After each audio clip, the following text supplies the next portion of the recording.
পুরস্কার বাতিল মানে অবস্থা এমন দাঁড়াইছে।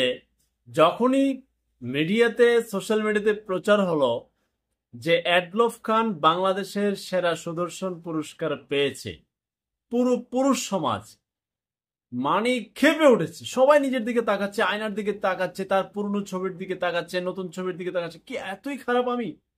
মানে আমি কি এতটাই খারাপ যে অ্যাডলফ খান বাংলাদেশের সেরা সুদর্শন পুরুষ? তাহলে আমি কে রে ভাই? তাহলে আমার এত স্টাইল কোথায় গেল? নায়করা কোথায় গেল? মডেলরা কোথায় গেল?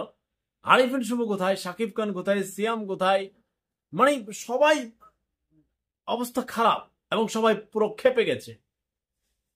তখন আমি আর একটু ভিতরে যাওয়ার চেষ্টা করলাম যে ঠিক আছে, আমি একটু দেখি তো এই পুরস্কারের আয়োজককে, ওরা কারা। এখন আমি ঘাটতে ঘাটতে গিয়ে দেখি ওই পুরস্কারই সে পায় নাই। বাতিল হইব আর কি, দিব কি? তাহলে সে কি পুরস্কার পাইছে? সে পুরস্কার পাইছে স্টাইলিশ ফ্যাশন ডিরেক্টর হিসেবে।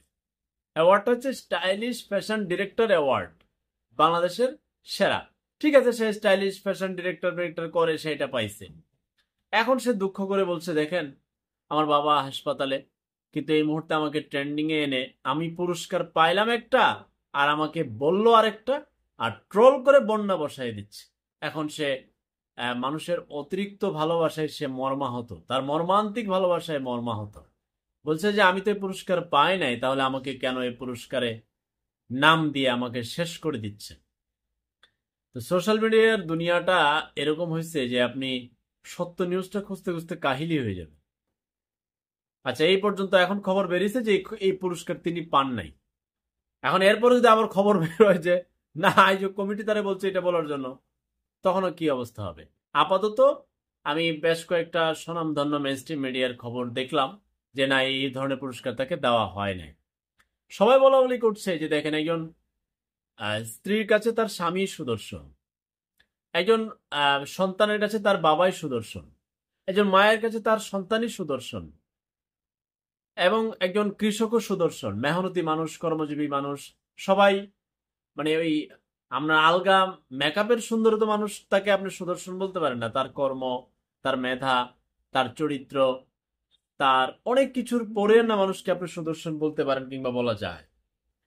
তো আশা করি এই বিষয়টা নিয়ে এখন আপনি খোলামেলা আহ, বুঝতে পারছেন যে না, তাকে এই পুরস্কার দেওয়াই হয় নাই।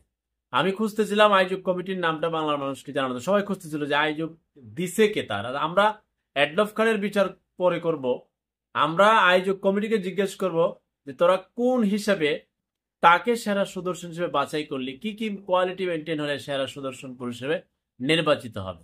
এখন ঘাট থেকে দিয়ে এই পুরস্কারই সে পায়নি। তো তার পুরস্কার বাতিলও না, সে পায়ই নাই। মূলত সে পুরস্কার পাইছে স্টাইলিন স্টাইলিশ ফ্যাশন ডিরেক্টর অ্যাওয়ার্ড। আশা করি সবাই বুঝবেন। আর এইভাবে সেরা সুদর্শন যদি তাকে করে ফেলে উপায় আছে? আয়োজক কমিটি আয়োজক কমিটি তো বাংলাদেশে রাখবে না পোলাপান। কিরে ভাই, তুই ওরে দিলে কেন? আসলে সে পায়নি, সে বলল এখন তার বাবা অসুস্থ, তাকে নিয়ে ট্রোল না করতে। সবাই ভালো থাকবেন, আল্লাহ হাফেজ।